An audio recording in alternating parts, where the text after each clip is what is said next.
ጤና ይስጥልኝ። ዛሬም የካቲት 28 ቀን ነው። የኢትዮጵያም ዛሬ በታሪካዊ ኩነቶች በአሳሳቢ ውጥረቶች መካከል ትገኛለች። በመላው አገሪቱ የመራጮች ምዝገባ ሲጀምር፣ በሌላ በኩል ደግሞ የኢትዮጵያና የእስራኤል ሚስጥራዊ ጥምረት የሚል መረጃም ዓለምን እያነጋገረ ነው።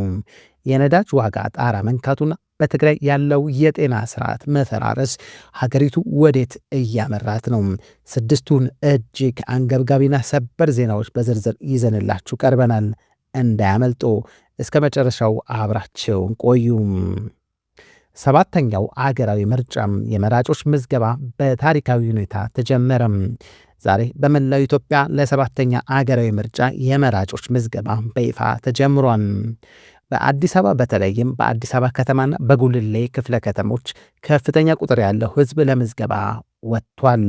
ምርጫ ቦርድ አስፈላጊ ቁሳቁሶችን እስከ መጨረሻው ጣቢያዎች አድርሷል።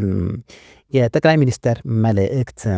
ጠቅላይ ሚኒስትር አብይ አህመድ ዲሞክራሲ በትዕግስትና በጠንካራ ተቋማት የሚገነባ ነው ሲሉም ዜጎች ድምፃቸውን እንዲሰጡ ጥሪ አቅርበዋል። ይሁን እንጂ በትግራይ ክልል ባለው ውጥረት ምክንያት በዚያ በኩል ያለው ምዝገባ አሁን አሻሚ ሆኖ ቀጥሏል። የኢትዮጵያና የእስራኤል ምስጢራዊ ጥምረት በቀይ ባህር። ዛሬ የወጣው የፈረንሳዩ ኤንአርፒ የፖለቲካ መጽሔት ዘገባ ዓለም አቀፍ መነጋገሪያ ሆኗል። ይዘቱም እስራኤልና ኢትዮጵያን በኢራን ላይ ሚስጥራዊ ጥምረት በሚል ርዕስ የወጣው ዘገባም ኢትዮጵያ በቀይ ባህር ቀጠና ውስጥ ቁልፍ ተዋናይ ሆና መውጣቷን ይገልጻል። ስትራቴጂውም እስራኤል አረብ ኤሚሬት የኢራንን ተጽዕኖ ለመቀነስ ኢትዮጵያን እንደ ዋና ወታደራዊ አጋር እያዩት መሆኑን ተገልጿል። ይህም ለኢትዮጵያ የባህር በር ፍላጎት ትልቅ ዲፕሎማሲያዊ ድጋፍ ሊሆን እንደሚችል ተገምቷል። የነዳጅ ዋጋ ጣራ ነካም። አዲሱ የዋጋ ተመንና የተፈጠረው ቀውስም ዛሬ በኢትዮጵያም የነዳጅ ዋጋም በታሪክ ታይቶ የማይታወቅ ጭማሪ አሳይቷል። አዲሱ ዋጋ ቤንዚን በ1 ሊትር ወደ 122.53 ብር ከፍ ብሏል። ናፍጣም ጋዝም ደግሞ 116.49 ብር ገብቷል። በአዲስ አበባና እንደ ባህር ዳር፣ ጂማም መቀሌም ባሉ ከተሞች የነዳጅ እጥረቱ እጅግ ከፍቷል። አሽከርካሪዎችም ከ5 ሰዓታት በላይ በሰልፍ እያሳለፉ ሲሆን በጥቁር ገበያ 1 ሊትር ነዳጅ እስከ 300 ብር እየተሸጠ መሆኑ ተዘግቧል። የትግራይ የጤና ስርዓት በሞትና በሕይወት መካከል። ዛሬ በወጣው መረጃም የትግራይ ጊዜያዊ አስተዳደር የጤና ቢሮ እጅግ አስቸኳይ የሆነ ዓለም አቀፍ ጥሪ አቅርቧል።